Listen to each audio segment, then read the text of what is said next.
la capa parietal del mesodermo de la placa lateral más las células de somite que migró y está ubicada en el mesodermo de la placa lateral y recibe señal de diferenciación del mesodermo de la placa lateral. Eso lo vamos a ver también más adelante, porque ahorita estamos... Entonces, ¿por qué es importante el mesodermo? Que ya saben que es una de las capas germinativas. Al momento de la fecundación en la gastrulación son 3 láminas, trilaminar: endodermo, mesodermo, ectodermo. El esqueleto axial, porque recuerden que nosotros estamos hablando de la parte locomotora, estamos hablando de cómo se forma nuestro esqueleto. Entonces ahí vamos a ver que se desarrolla a partir de ¿qué? Del mesodermo paraxial. Este esqueleto axial, ¿qué cosa va a constituir? El cráneo, la columna vertebral, mis costillas y mi esternón.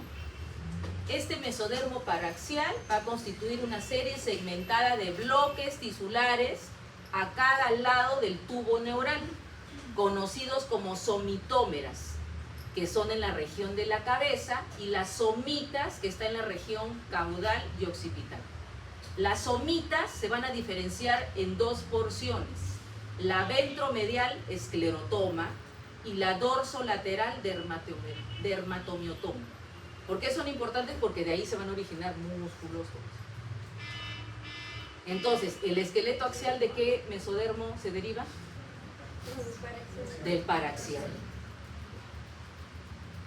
Entonces tenemos acá las somitas, se divide en 2 porciones, ¿no es cierto? Ahí está. ¿Cuáles son? Ventromedial, esclerotoma, dorsolateral, dermatomiotoma. Y ahí ven también en el dibujito, ahí ven el tubo neural. Ahí está el esclerotoma, lo que dijeron, ese grupo de células mesenquimales. Ahí vemos en el otro dibujito ahí la notocorda, que eso es importante, por favor recuerden, porque eso lo vamos a ver a lo largo de la clase, sobre todo en la segunda fase. Luego viene cómo se desarrolla nuestro sistema osteomuscular. Entonces ahí vamos a ver un corte transversal del embrión. Aparece durante la 3ª semana del desarrollo a partir de los somites. Entonces ahí está nuevamente la porción ventromedial esclerotoma, la porción lateral dermatomiotoma. Y al finalizar la 4ª semana, estas células mesenquimáticas del esclerotoma se van a diferenciar en 3: fibroblasto, condroblasto y el osteoblasto.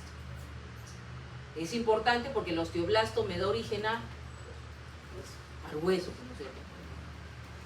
¿Cómo es la histogénesis del cartílago? ¿Cómo la parte de génesis del cartílago aparece en la 5ª semana del desarrollo y se desarrolla a partir del mesénquima? Van a ser células redondeadas donde se van a depositar fibras de colágeno o elásticas en una sustancia intercelular. Y van a haber 3 tipos de cartílago: el hialino en las articulaciones, el fibrocartílago en los discos intervertebrales y el elástico, por ejemplo, en el pabellón auricular. El hueso, eso es importante porque eso también preguntan mucho. Y yo les voy a preguntar, la próxima vamos a empezar con algunas preguntas. Tenemos 2 tipos de osificación, la intramembranosa y la endocondral. La intramembranosa, empíricamente llamada directa, y la endocondral, indirecta. ¿Por qué? Porque la osificación intramembranosa, dice ahí, no se refiere a la diferenciación del mesénquima en células del osteoblasto, que van a ser, ustedes saben que cuando vayamos a ver el hueso, los osteoblastos son células formadoras de hueso, porque también existen los osteoclastos. ¿Cuál sería su función del osteoclasto? Destruir el hueso. ¿Por qué es importante? Porque a veces la osteoporosis se da. ¿Por qué creen que se daría la osteoporosis? ¿Qué es la osteoporosis? Porque no hay un buen equilibrio entre la formación y la resorción ósea. Entonces, por eso que los huesos de los adultos mayores que tienen osteoporosis son como galletitas, porosos. Entonces, volviendo, la intramembranosa, que es la directa, es la que deriva de las células mesenquimáticas, que luego van a diferenciarse a células del osteoblasto, que son lo inicial de la formación de mi hueso. Se empieza a depositar una matriz primero no mineralizada, que es el osteoide, que luego se va a ir calcificando. Los osteoblastos van a estar atrapados en la matriz y estos van a ser los osteocitos. O sea, ¿qué es el osteocito? Aquella célula que está en la matriz. El calcio y el fósforo, ¿de dónde provienen? De la circulación materna, hueso, y es un hueso, generalmente son los huesos planos. Por ejemplo, acá vemos huesos planos. Por ejemplo, el parietal. Ahí vemos, ahí está el dibujito, esas espículas que ven así como un enmarañado rosadito, ¿ya? Ahí van a ver que esas espículas óseas de manera progresiva van a irradiar desde los centros de osificación primario hacia la periferia y van a formar finalmente los huesos del cráneo, el occipital, el frontal, el parietal, el temporal. Esos son ejemplos de osificación intramembranosa. O sea, un ejemplo de osificación intramembranosa en los huesos del cráneo. Directa, viene de las células mesenquimáticas. En cambio, la osificación endocondral es indirecta porque no viene de la célula mesenquimática, sino que necesita un modelo de cartílago, hialino, previo. Entonces ahí dicen, ¿no? Las células mesenquimáticas forman... Doctora, Sí, ¿cómo está? Buenos días, doctora de Alce. Sí. Mucho gusto, soy la doctora Chiro. ¿Cómo está, doctora? Buenos días, doctora. Discúlpeme, les voy a robar unos segunditos. ¿Qué tal? Jóvenes, para los que no me conocen, soy la doctora María Chiroque, me estoy presentando en las aulas. Soy la responsable de gestionar los cursos de primero a quinto, ¿ok? No todos, un bloque. Estructura y función, SO1, SO2, SO3, neurociencias. Y en el otro bloque, prácticas médicas, 1, 2, 3 y 4. Y noxas, ¿ok? Están a mi cargo para coordinar. El problema que tenemos en la escuela es la comunicación. Ustedes lo reflejan en sus encuestas. Queremos mejorar ese punto. Así es que les recuerdo que si hay alguna queja, alguna sugerencia,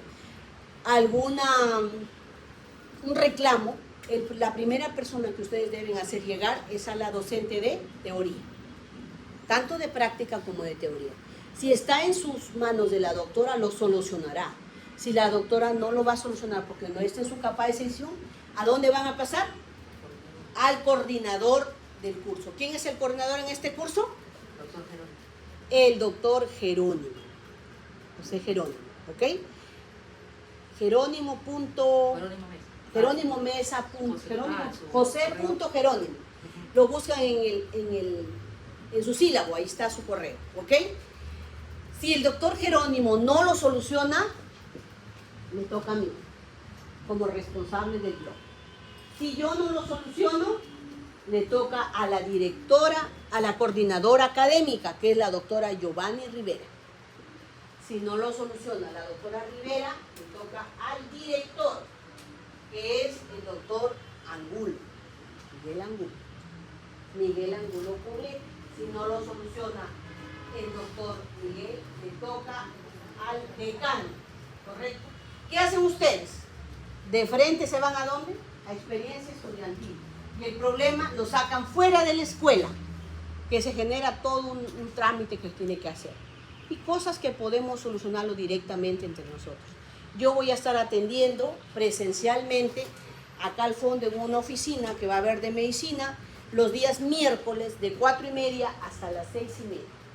Si alguien quiere conversar directamente, porque si no quiero mandar un correo, me van a tachar, me van a decir que soy el quejón.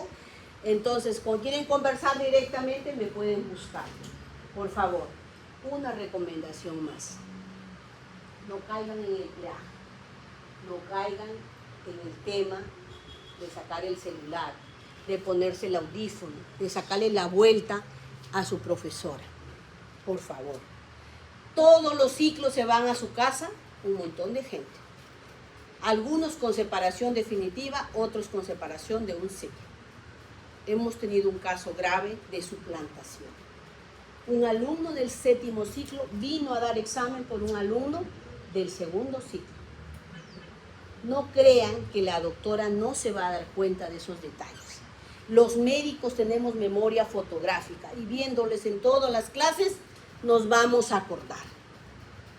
Así es que no piensen, esas cosas están al tanto y se los hago saber porque se están dando. Ese chico va a ser hasta denunciado legalmente, porque eso es un delito, suplantar a una persona. Y saben que me apena que ese joven de 7º ciclo es un excelente alumno, es uno de los mejores alumnos que tenemos. Pero ¿qué vamos a hacer si no se sabe portar bien?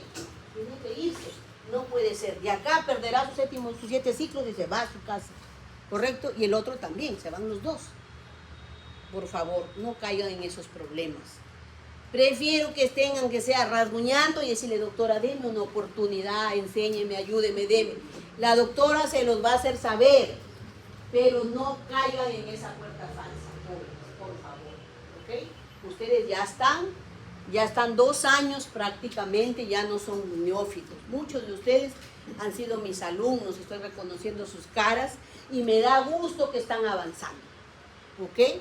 Cualquier cosita entonces estamos para coordinar, para mejorar. Nosotros no nos vamos a incomodar si ustedes nos reclaman.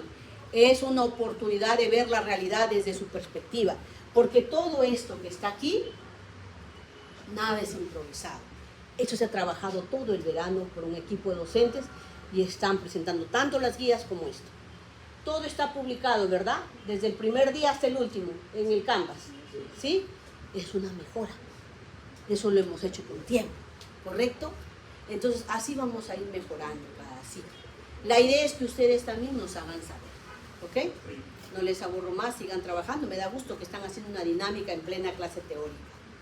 Los felicito por su decisión de seguir perseverando para ser médicos y espero que aprovechen esta hermosa etapa que es la etapa de ser estudiantes y de básicas aquí en su universidad, porque a partir del próximo ciclo ya creo que salen a clínicas, ¿verdad? Es otro mundo el hospital, ¿ok? Muy bien, jóvenes, un gustazo verlos y que tengan un buen inicio de ciclo. Permiso, jóvenes.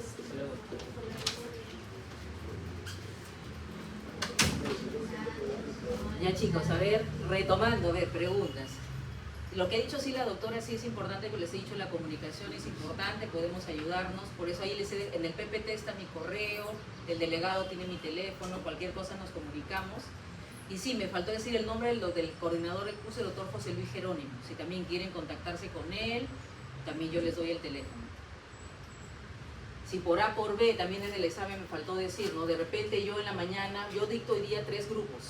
Entonces de repente yo no puedo en la mañana, porque surgió una emergencia. Entonces me tienen que avisar para yo hablar con el coordinador y que me autorice que ese alumno ingrese a dar examen en cualquiera de los otros 2 grupos que yo también enseño. ¿Sí? Ya, entonces, ¿de dónde deriva el esqueleto axial? Mesodermo paraxial. La osificación intramembranosa es la directa que deriva de las células primero mesenquimáticas que luego van al osteoblasto al inicial y luego ya se van osificando, ¿no es cierto? Ejemplo de la osificación intramembranosa, huesos del cráneo. Y acá tenemos la endocondrial, o también llamada indirecta, para que se recuerden como una ayuda a mnemotecnia, es la que yo necesito ese molde cartilaginoso previo a la formación. Ahorita se va a ver en dibujito. Entonces vemos acá que el centro primario de osificación, ¿dónde aparece? En la diáfisis. O sea, el hueso tiene partes, ¿no es cierto? ¿La diáfisis dónde estaría? Luego, ¿qué otras partes tiene el hueso? Epífisis, metáfisis. El centro primario entonces de osificación, ¿dónde aparece? En la diáfisis. Y los centros secundarios aparecen en la epífisis en el periodo postnatal, luego del nacimiento. La osificación se va a diseminar en todas las direcciones excepto en la lámina epifisial. El crecimiento del diámetro óseo es por precipitación ósea del periósteo y resorción de la médula ósea. Entonces acá vemos, está el dibujito más claro, ahí podemos ver las células mesenquimáticas, ¿no? Se van a condensar y se van a diferenciar. Este es el molde cartilaginoso, por eso se le llama indirecta, porque mientras la membranosa del mesénquima viene al tema de los osteoblastos, acá tiene que formarse este modelo cartilaginoso previo, por eso también se le llama indirecta, donde los vasos sanguíneos van a invadir el centro del molde cartilaginoso llevando a los osteoblastos. Ahí vemos células negras, es estas celulitas de acá, ya, llevando células condrocitos a los extremos, o sea, es decir, a las epífisis de los huesos. Los condrocitos, que están ubicados en la región media del hueso, que es la diáfisis, van a sufrir una hipertrofia, van a crecer, apoptosis, muerte celular programada, al tiempo que van a mineralizarse esa matriz y se vaya solidificando, por así decirlo, y se unen los osteoblastos para formar la matriz ósea y luego formar el hueso. Los vasos sanguíneos invaden la epífisis y se van a formar los centros de osificación secundarios. Pues acá también tenemos el centro de osificación primario que aparece en la diáfisis, en la zona central de un hueso largo. Tenemos hueso largo, ejemplo de hueso largo. En este centro de osificación los condrocitos aumentan de tamaño. Ahí vemos de forma simultánea se va a depositar una fina capa de hueso bajo el pericondrio que rodea la diáfisis, de modo que el pericondrio se convierte en periósteo. ¿Por qué es importante? Porque en el periósteo se pueden también insertar músculos. La invasión por tejido conjuntivo vascular procedente de los vasos sanguíneos que rodean el periósteo, o sea, cómo es la circulación también, ¿no? Cómo es la vascularización. Entonces tenemos la osificación endocondral al final del periodo embrionario y más adelante va a aumentar la demanda de este aporte materno de calcio y fósforo. Por eso que es importante que en la gestante reciba, ¿no es cierto?, sus multivitamínicos. Al nacer casi todas las diáfisis están osificadas, pero la mayoría de las epífisis continúan siendo cartilaginosas. Durante los primeros años de vida van a aparecer centros de osificación secundarios en la epífisis de la mayoría de los huesos. O sea, el proceso no termina cuando yo nazco, ¿no?, sino todavía continúa. Tenemos el neurocráneo membranoso, que es la caja craneana, el neurocráneo cartilaginoso, la base del cráneo, el cráneo del neonato, van a tener fontanelas y suturas, como ya hemos visto. Ahí tenemos la sutura, las fontanelas, y de acuerdo a eso podemos nosotros evaluar una de las enfermedades que hemos visto, que es la craneosinostosis, que tiene que ver con el cierre prematuro de las suturas. Escafocefalia, ¿qué sutura? Sagital. Braquicefalia. Tenemos el neurocráneo membranoso, los huesos planos, donde tenemos la porción membranosa del cráneo que va a derivar ¿de dónde? De las células de la cresta neural y del mesodermo paraxial. El mesénquima de estas dos fuentes va a recubrir el encéfalo y va a sufrir una osificación intramembranosa. La consecuencia va a ser la formación de diversos huesos planos y membranosos que se van a caracterizar por la presencia de espículas óseas, eso que vimos como ese enmarañadito rosadito, similares a agujas. Tenemos el neurocráneo cartilaginoso o condrocráneo, que es la base del cráneo, van a ser los que se ubican frente al límite rostral de la notocorda, y hemos visto que la notocorda es así como un tubito que vimos en uno de los dibujitos, ¿no es cierto? Ya. Con los que se ubican en el límite rostral van a derivar ¿de dónde? De las células de la cresta neural, viene a ser el condrocráneo precordal. Y los que se localizan en la región posterior a este límite se van a originar a partir de los esclerotomas, recuerden esas células mesenquimáticas occipitales formados por el mesodermo paraxial, y van a crear el condrocráneo cordal. El viscerocráneo en nuestros huesos de la cara, ¿de dónde derivan? De los dos arcos faríngeos. Tenemos la porción dorsal, el proceso maxilar, que se va a extender hacia adelante por debajo de la región del ojo y va a dar origen ¿a qué? Al maxilar, al cigomático y parte del temporal. Tenemos la porción ventral, el proceso mandibular, que contiene el cartílago de Meckel, que de ahí se deriva la mandíbula, y el extremo dorsal del proceso mandibular, junto con el del segundo arco faríngeo, va a dar origen a los huesecillos, ¿no? Yunque, martillo y estribo. Y eso lo vamos a ver en otra clase. Pues acá vemos unas figuras de ciertas anomalías que se presentan, genéticas. Vemos en el dibujo de la izquierda arriba la acrania, es decir, ausencia de la bóveda craneana. Y obviamente puede estar asociado a anencefalia, es decir, no hay encefalia. ¿Y por qué se origina? Por una falta del cierre del neuroporo craneal, que también se va a ver, por factores genéticos. Por ejemplo, la falta de ácido fólico, por eso que las mujeres que quieren embarazarse se les prescribe ácido fólico desde 3 meses anterior a que yo quiera embarazarme. Los primeros meses tomo ácido fólico y después ácido fólico más sulfato ferroso, porque el ácido fólico previene enfermedades del tubo neural.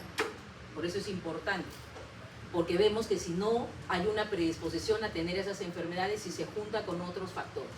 La craneosinostosis ya hemos visto. Ahí vemos también los dibujitos de los diferentes, por ejemplo, en el dibujito, en el pequeño de la derecha, ahí vemos la plagiocefalia, también de la sutura coronal. Entonces ahí vemos el desarrollo de las extremidades, lo que les estaba diciendo, que es un ejemplo del de las manos, del tema de apoptosis. Se va a iniciar en las extremidades en mi 5ª semana de desarrollo y se van a formar como llamas o palas de reno, así como el patito, ¿no? A la 6ª semana ya van a aparecerse las placas de las manos y el pie. En el segmento proximal va a aparecer una constricción circular que lo va a ir separando y aparece un modelo cartilaginoso. Y en la 8ª semana aparecen los centros de osificación primaria en la diáfisis. Y en la epífisis se encuentran las láminas epifisiarias que intervienen en el crecimiento. Entonces aquí vemos en esos dibujitos cómo se da el tema de la apoptosis celular. Ahí vemos cómo es una vértebra típica, las partes de una vértebra típica, su arco, el foramen o agujero a través del cual pasa la médula espinal, el cuerpo vertebral, las apófisis transversas y también puede tener una apófisis espinosa. Entonces aquí vemos, por ejemplo, está el dibujo más grande, ahí vemos el tubo neural, la notocorda, que es eso, acá plomito, el tubo neural. Acá tenemos, este es el esclerotoma, ¿no? Las células mesenquimáticas, y aquí tenemos el dermatoma, las células musculares dorsomediales y las musculares ventrolaterales. Entonces, en la cuarta semana, las células del esclerotoma que ven ahí van a migrar en torno a la médula espinal y a la notocorda, o sea, van a comenzar a ir para este lado, para mezclarse con células del somite del otro lado del tubo neural. O sea, de este lado van al otro lado. Ahí vemos cómo se va desarrollando la columna vertebral. Esta es la notocorda que le decían que es así como un conducto. La mitad caudal de cada esclerotoma se va a fusionar con la mitad cefálica del esclerotoma. Los músculos entonces van a derivarse de la región del miotoma, de cada somite, que van a estar unidos en dos somites adyacentes juntos, pasando por encima de los discos intervertebrales. La condrificación, ¿cuándo se realiza? En la sexta semana. Acá también podemos ver la formación de nuestra columna, ¿no? La notocorda va a involucionar en la región del cuerpo vertebral, va a persistir el disco intervertebral formando el núcleo pulposo, disco intervertebral. Entonces, lo anterior ha sido un poco de la parte de nuestro esqueleto. Entonces, ¿quién me puede decir la diferencia de osificación intramembranosa con osificación endocondral? Así con sus propias palabras. Levanta la mano.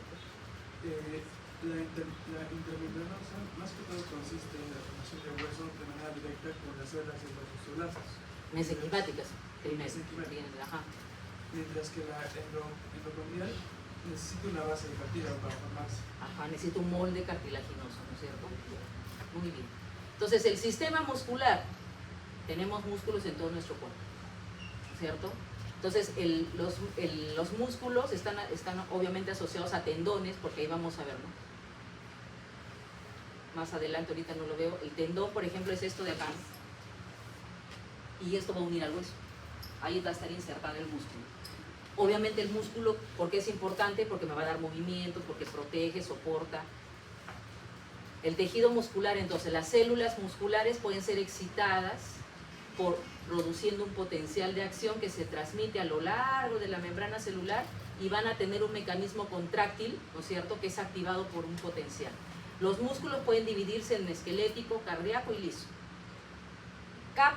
El sistema muscular viene de la capa germinal mesodérmica. Ahí vamos a ver el músculo esquelético. Entonces, así como el esqueleto axial deriva del mesodermo paraxial, el músculo esquelético también deriva del mesodermo paraxial, que forma somitas desde mi región occipital hacia mi región sacra, así como los somitómeros en la cabeza.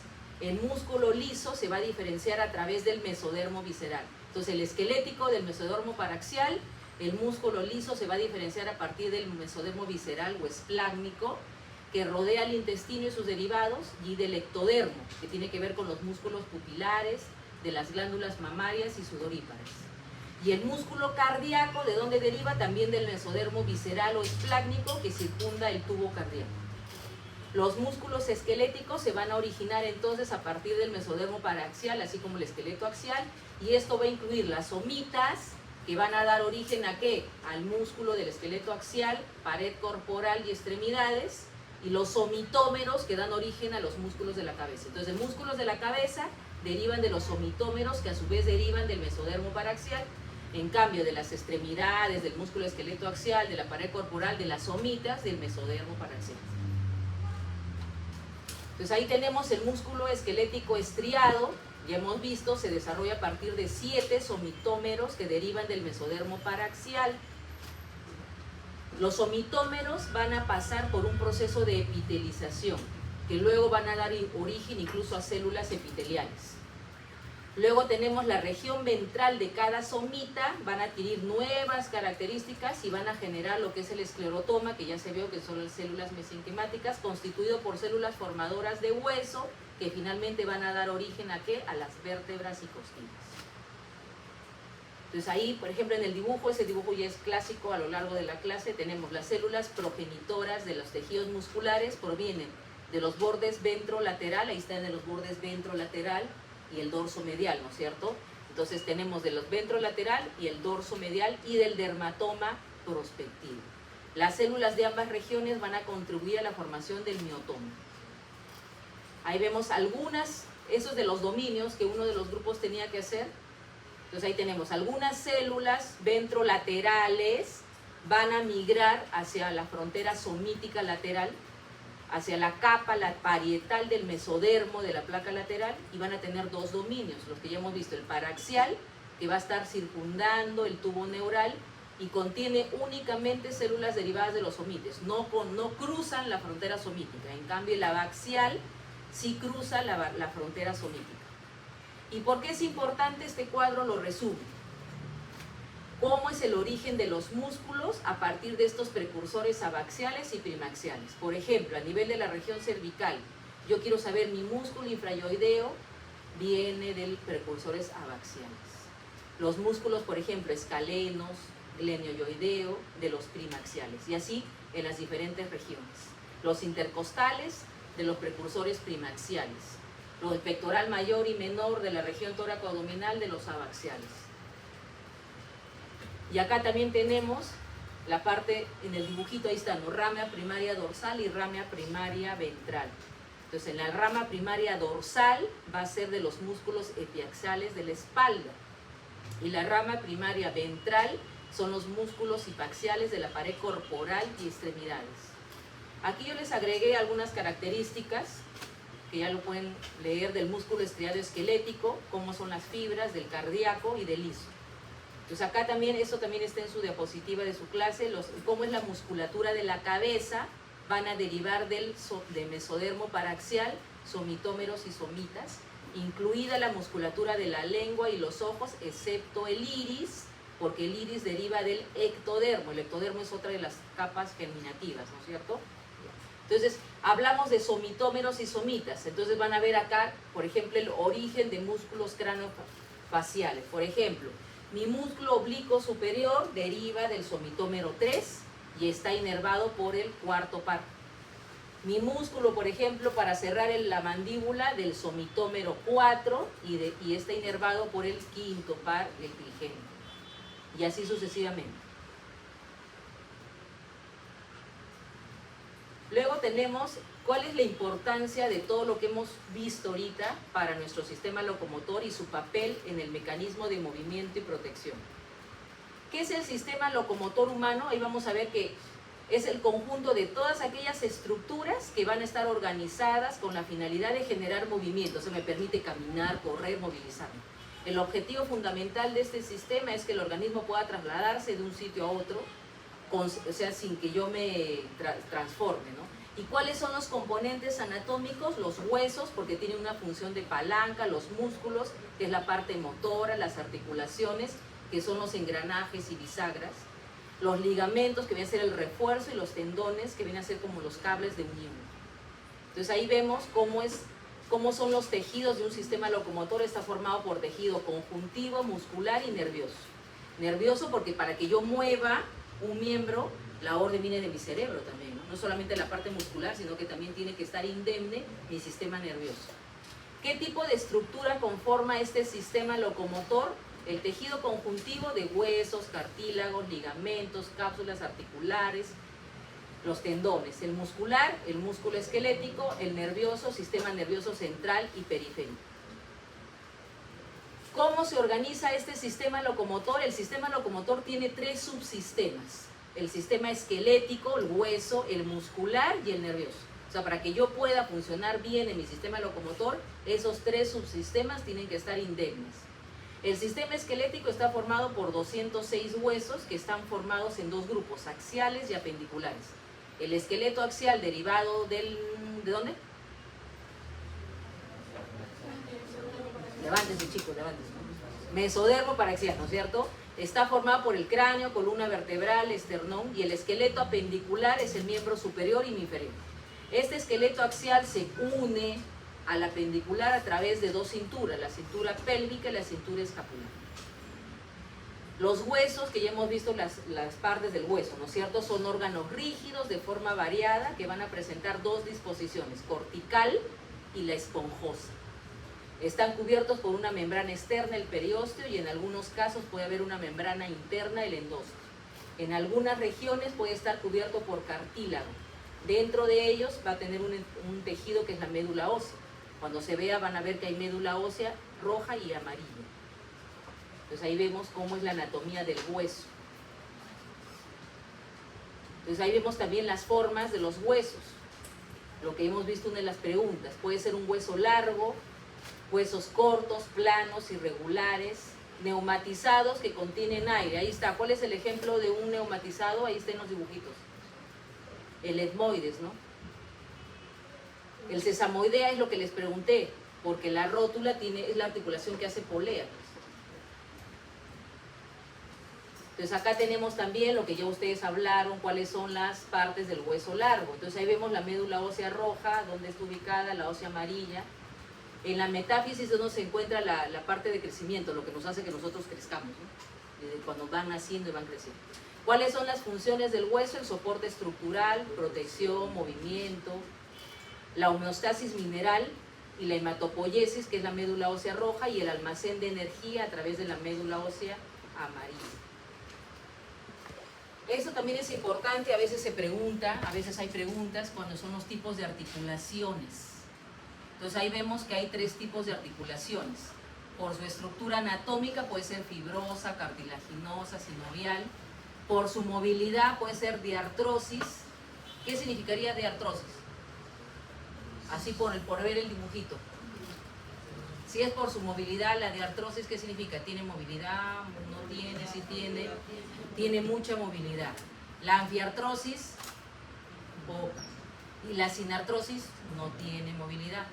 Entonces ahí vemos en el dibujito, dentro de la sinartrosis, por ejemplo, tenemos las fibrosas como las suturas, la sindesmosis o las góncosis. Dentro de las anfiartrosis tenemos, por ejemplo, las cartilaginosas como la sincondrosis o la sínfisis, como su nombre lo dice, por ejemplo, de la sínfisis púbica. Dentro de las diartrosis están las sinoviales, y dentro de las sinoviales tenemos, por ejemplo, la enartrosis. Una enartrosis puede ser una esferoidea, por ejemplo, del coxal con el fémur, o la escápula con el húmero. Es un tipo de articulación esferoidea.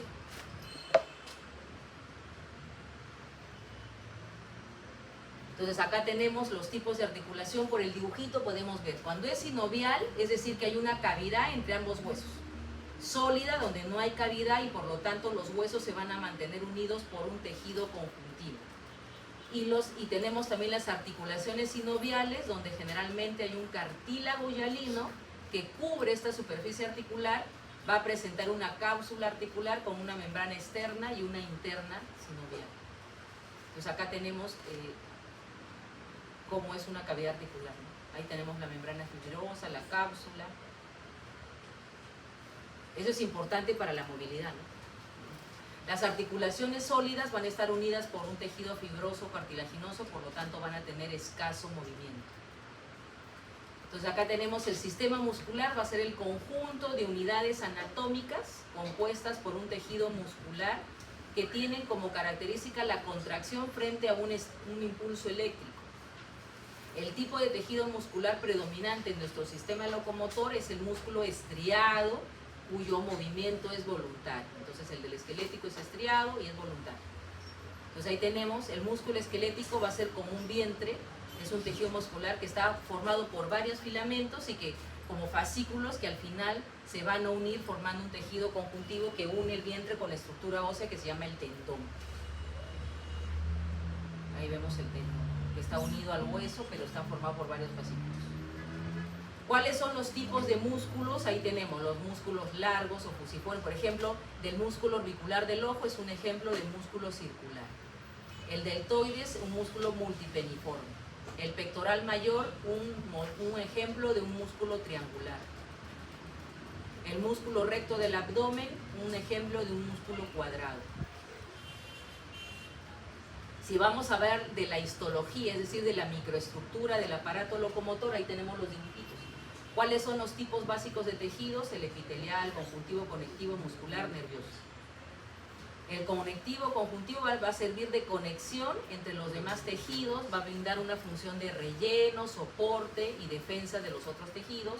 Se va a componer de células y matriz extracelular, y estas características de las células de la matriz van a determinar también las características de cada uno de los tejidos.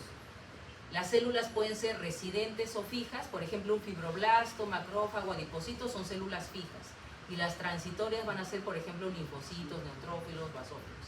Y la matriz extracelular, ¿por qué está formada? Por agua, electrolitos, fibras, colágeno, reticulares, elásticas, los proteoglucanos, glucosaminoglucanos, proteínas. Entonces acá vemos por ejemplo en el dibujo de la izquierda de arriba es un tejido conjuntivo laxo. Luego el otro ahí son los diferentes componentes de ese tejido conectivo laxo. Ahí vemos células plasmáticas, fibras de colágeno, fibroblastos. Luego tenemos un modelo. ¿Este de acá de qué sería? Adiposo. ¿Y el del otro? ¿Qué sería? Que son conectivos especializados, ¿no? Son tipos de tejido conectivo especializado. El otro es óseo. Ese como un sistema de Haber concéntrico. Entonces ahí vemos, por ejemplo, los fibroblastos, fibrocitos. Acá también tenemos, ahí ven, ahí está codificado y cómo son las fibras de colágeno, las reticulares, el sistema conectivo. Ahí vemos unas microfotografías, ¿no? Las fibras de colágeno, las fibras elásticas, fibras reticulares. Y este es un esquema que resume cómo es la sustancia intercelular, cómo es el tejido conductivo. Va a contener ¿qué cosa? La matriz, que es la sustancia fundamental, que está formado por sustancias exógenas, que son el agua, las sales, y los compuestos propios, que los que ya me dijimos, ¿no? Proteoglicanos, agregados de proteoglicanos. Y también esta sustancia intercelular va a contener fibras en distintas proporciones, es decir, las elastinas, reticulina, colágenos, que son diferentes tipos.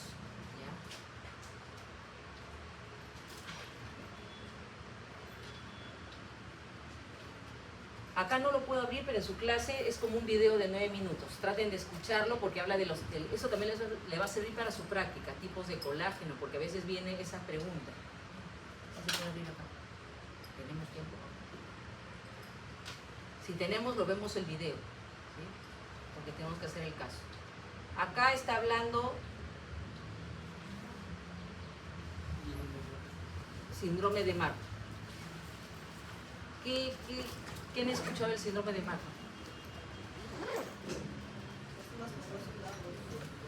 Así nomás viendo los dibujitos.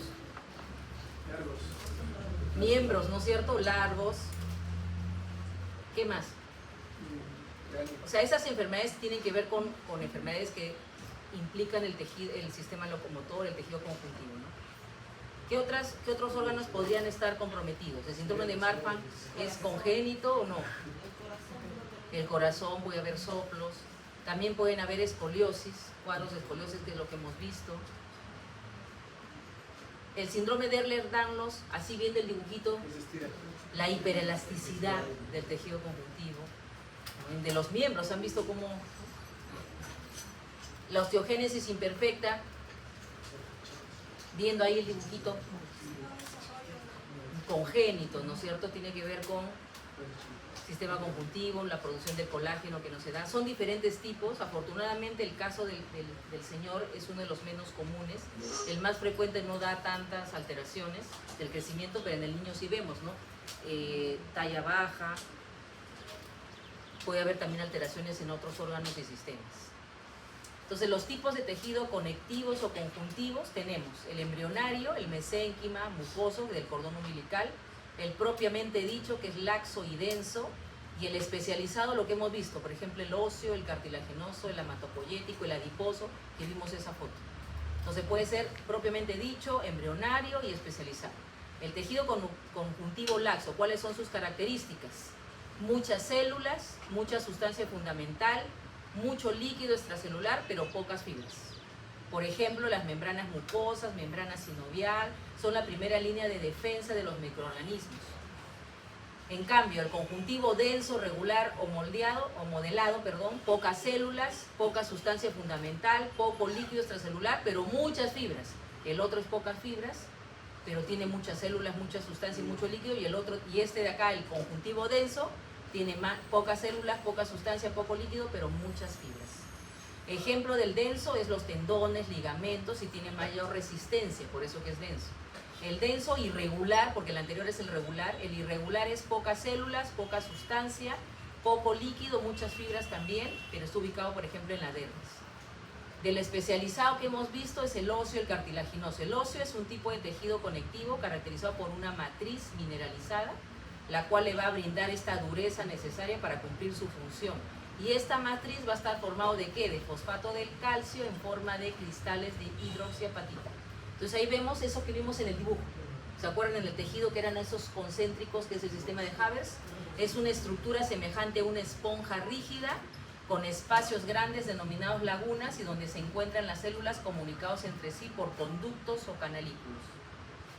El tejido óseo, estas lagunas y canalículos se van a organizar de manera concéntrica, van a contener estructuras vasculares y nerviosas, y esta unidad se va a llamar osteona, que en conjunto van a tener la formación del sistema de Haber.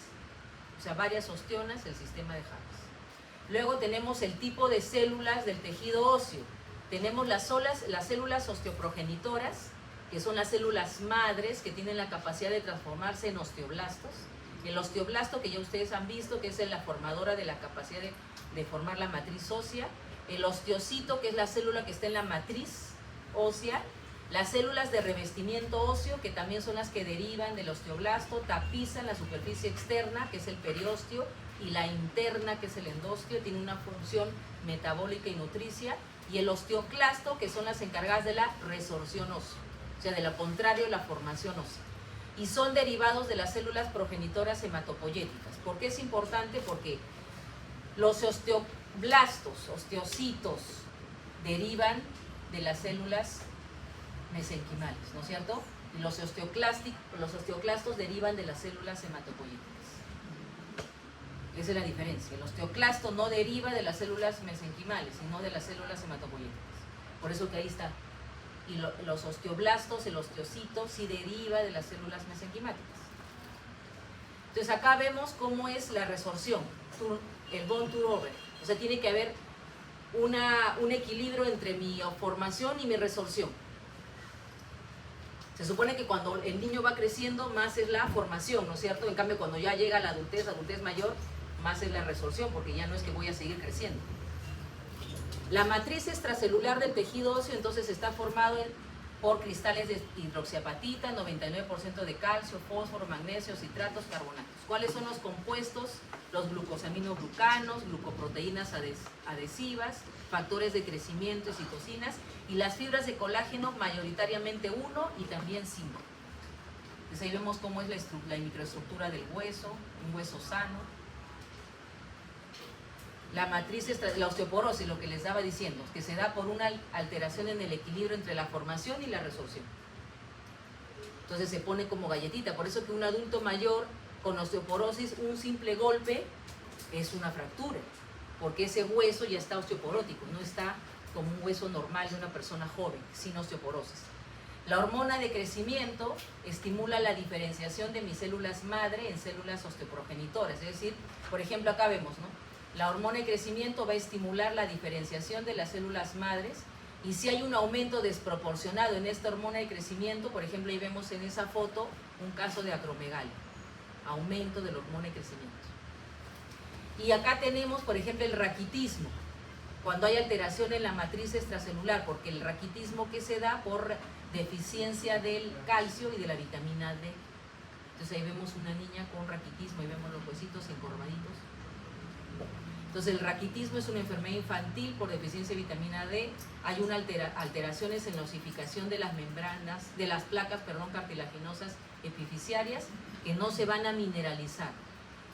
Afecta articulaciones de la muñeca, costocondales agrandadas, miembros cortos y deformados, como en el caso acá de la niña, ¿no? Luego tenemos acá, ya estamos acabando, el tejido cartilaginoso va a ser un tejido, un tipo de tejido conectivo que se va a caracterizar por tener una matriz firme, pero que es maleable, y por no tener vasos sanguíneos en su interior.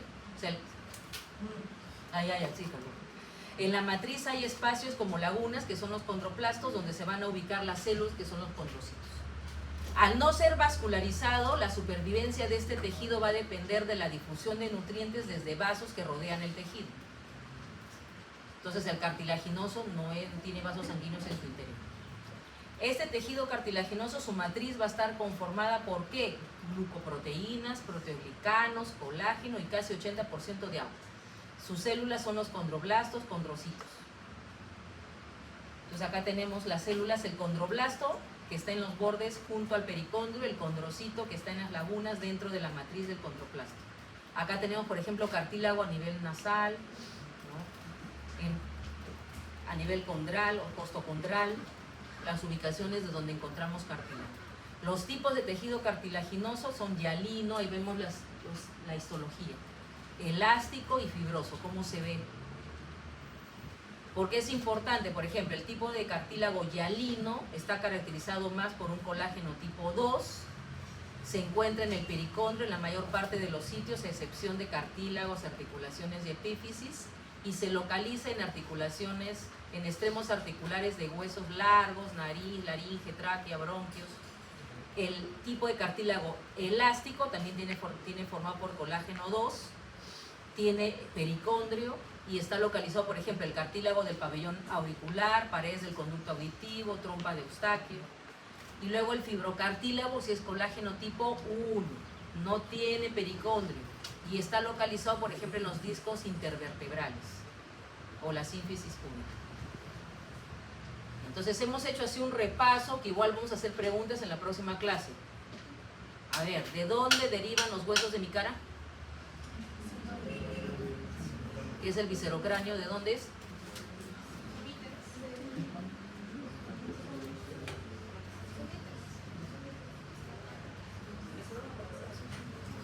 De arcos. De los dos arcos faríneos. Mi esqueleto axial de mesodermo paraxial. ¿En qué consiste la osificación endocondral?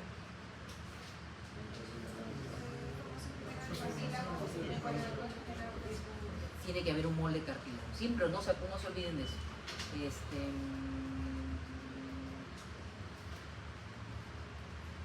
Ejemplo de osificación intramembranosa. Huesos del cráneo. El raquitismo es deficiencia de vitamina D y calcio. Ya, júntense para separarles los casos.